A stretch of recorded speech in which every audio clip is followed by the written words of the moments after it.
আমি দর্শকের কাছে জানাইতেছি যে এই বাচ্চার জন্য আজকে এই এতিম বাচ্চার কারণে আমি কি করতে পারি, আপনারা কমেন্ট দেবেন, অবশ্যই আপনারা জানাবেন যে হেদায়েত দান করে। আমরা চাই যে মাদ্রাসার জন্য সবাই ছাত্রছাত্রী যা আছে সবাই মাদ্রাসাতে দেখ, আল্লাহর পথেই চলুক সবাই। এখন কি ছুটি হয়ে গেছে মাদ্রাসা সবার?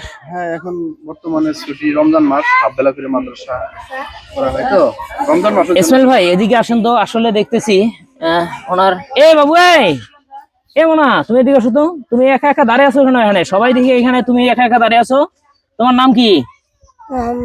হ্যাঁ, এর বাবা কি সারি চলে গেছে না মারা গেছে?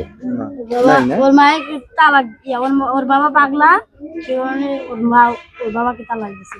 তাই তো, আসলে কেউ জানে এর বাবা মা সম্পর্কে? কেউ জানে? তুমি জানো? এদিকে আসো তো, তুমি জানি কি এর বাবা কি করে বা কোথায় থাকে, কি আশেপাশে জানো তুমি? এদের পাশের বাড়ি। তোমার এর পাশের বাড়ি তোমার? এর বাবা আছে?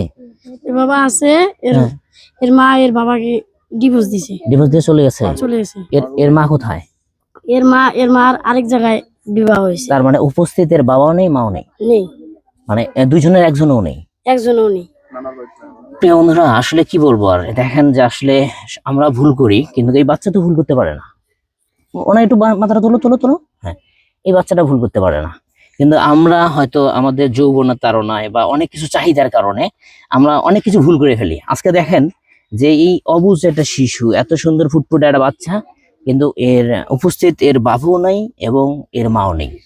আসলে এখন কোথায় থেকে বড় হইতেছে? নানির বাসায়। ওর নানির বাসায়?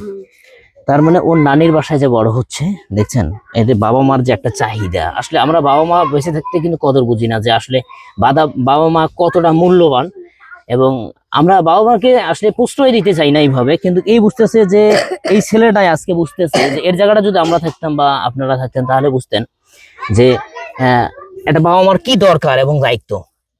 আজকে এই ছেলের অবস্থা দেখেন যে ছেলেটা যত সুন্দর, আল্লাহ পাক মাশাআল্লাহ অনেক সুন্দর চেহারা, কিন্তু এর বাবাও নেই মাও নেই।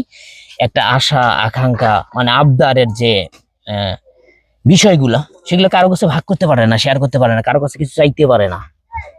আজকে বাবা মা না থাকার কারণে কিন্তু আজকে তার এই পরিস্থিতি।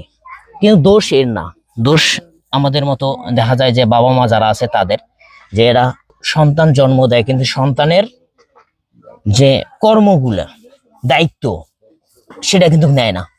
কোনো বাবা আশা করবো, হুজুর বলেন তো আমি এই বাচ্চাটার জন্য কি করতে পারি? শুধু আপনার থেকে নানি কষ্ট করে মানে আসলে লেখাপড়া হয়তো বা ডিম বিক্রি করে দিয়ে একটা চড়ি বিক্রি করে, তার জন্য বেতন টেতন এগুলো একটু দেওয়ার চেষ্টা করে। আমি বলছি যতটুকু পারেন সহযোগিতা করেন। আমি ব্যবস্থা ইনশাল্লাহ করব। আমি এখন কিছু বলতেছি না, আমি দর্শকের কাছে জানাইতেছি যে এই বাচ্চার জন্য আজকে এই এতিম বাচ্চার কারণে আমি কি করতে পারি, আপনারা কমেন্ট দেবেন, অবশ্যই আপনারা জানাবেন যে আমাকে যে এই বাচ্চার জন্য আমি কি করলে আপনারা খুশি হবেন। তোমার নাম তাহলে কি জানি? জোরে বলো। হ্যাঁ, মোহাম্মদ। দেখছেন নবীর নামের নাম, কিন্তু অনেক সুন্দর চেহারা, কিন্তু আল্লাহ হয়তো ওনার ভাগ্যে কি লিখছে জানি না, কিন্তু আমরা হয়তো এর লাইফ মানে সেটেল করে দিতে পারবো না, কিন্তু আমরা সাময়িক সময়ের জন্য একটু লাইফটা সচল করে দিতে পারবো। আমরা চাইলে অনেক কিছু করতে পারি, সবাই যদি চায় তো অনেক কিছু করতে পারে।